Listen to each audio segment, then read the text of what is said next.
Ano ba yan? Ang aga-aga pa. Nagpapakalasing ka na. Magpakialam mo. Wala akong pake. Sinisita lang kita dahil pupunta-punta ka dito tapos magpapakalasing ka lang. Instead na umattend ka na lang sana kanina. Inagaw tuloy ni Annalyn yung spot mo. Nagpaka-main character na naman siya. It's not even an issue to me, Zoe. Deserve ni Annalyn yun kasi mabuti siyang tao. Na dapat ang daddy mo ang gumagawa nun, kaso hinaharangan mo, di ba? Teka, bakit ka galit? Hindi ka pa ba nakokontento? Sinusolo mo na nga yung daddy mo, pati buhay ni Annalyn, pinapakialaman mo. You just get lost, Zoe. Hey, tinutulungan lang kita, tas ako pa inaaway mo? Kung gusto mong maagaw ni Annalyn yung spotlight mo, edi go. I don't care about that spotlight. I don't even want to be a doctor in the first place. Forever na ako maging disappointment ng daddy ko. Never na siya magkakaroon ng anak na doktor. Look, Harry. Naiintindihan kita.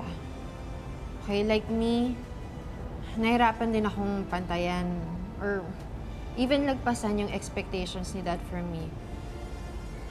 Alam mo yung feeling Pwede na... ba, Zoe? Huwag mo ako daanin sa small talk mo as if kaibigan kita or kapatid kita. How can you show some care to a random person like me kung ang sarili mong kapatid di mo kaya respetuhin at mahalin? Alam mo na tawag sa'yo? Ipokrita. Zoe! Harry!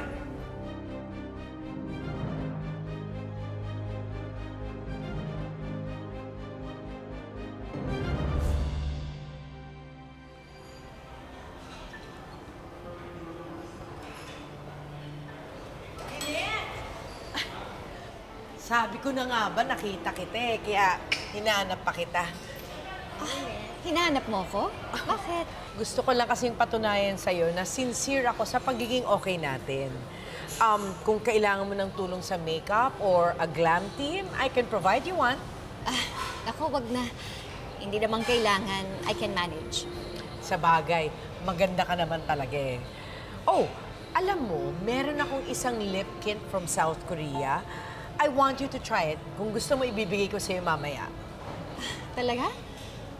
Eh, kung sincere ka naman, kung bukal naman talaga sa puso mo na ibigay sa akin, eh sino mo naman ako para tanggihan mo?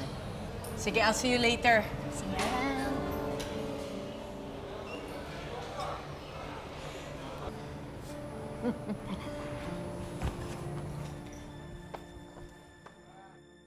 Bakit mo ginawa yun? Hindi ata naturuan ng magandang asal tong anak mo eh. Wow! Look who's talking. Harry, tama na. Zoe, hindi mo kailangan saktan ng anak ko. At bakit hindi? He insulted me, so what do you expect me to do? At saka, wala naman akong ginawang masama eh. I was being nice to him. Gusto ko lang naman siyang tulungan, tapos yan pa yung igaganti niya sa akin. Hindi ko kailangan ng tulong mo. Kung ayaw mo masaktan at mabullseye, huwag kang lapit ng lapit. Ano mo problema sa'yo? Buntot ka ng buntot eh. May gusto ka ba sa akin? Yuck! Mandiri ka nga sa mga sinasabi mo. Alam mo, mas daig mo pa ang anino eh. Kung saan ako pumunta, dumidikit ka sa akin. Concern lang naman ako sa'yo eh. Then don't be. I-focus mo ang concern mo sa sarili mo. Especially sa ugali mo. Hey, you don't get to talk to me like that. Mas matanda pa rin ako sa'yo, ha? Tingnan mo tong anak mo. Tingnan mo paano niya akong bastusin.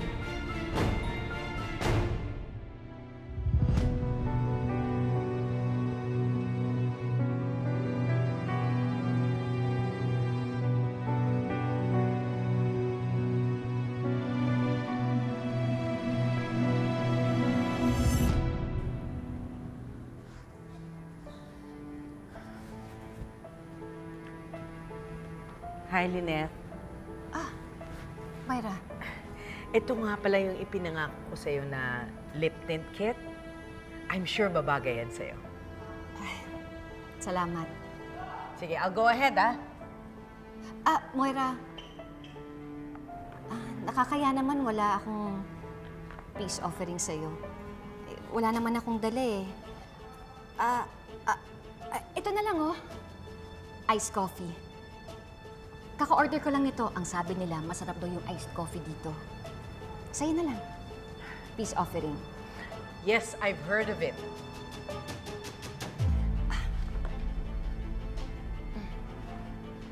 Truce? Truce.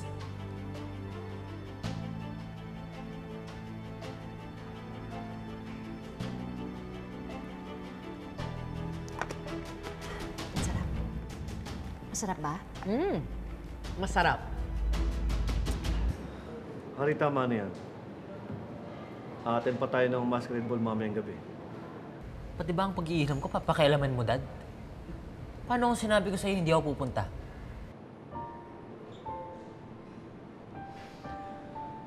Umiinom ka ba dahil ayaw mong umaten ng masquerade ball o galit ka?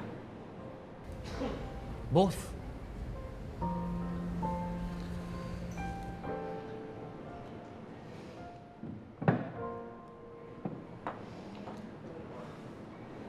Look, Hari, alam mo, naiintindihan ko bakit ka nagkaganyan. Kaya ako humingi ng tawad sa'yo. Alam mo, dapat hindi kita pinilit eh. O diniktahan sa gusto mong gawin sa buhay mo. Kung ayaw mo maging doktor, fine. Kahit mahirap sa akin, susubukan kong tanggapin.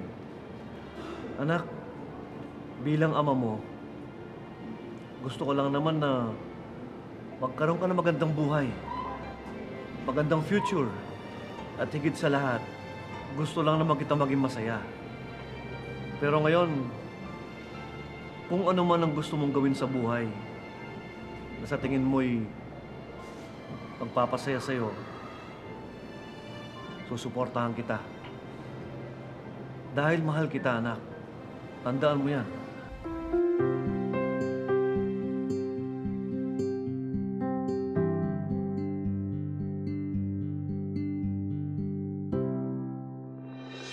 Paano? Mauna na ako. Mag-base pa kasi ako eh. Enjoy! Thank you. Salamat dito.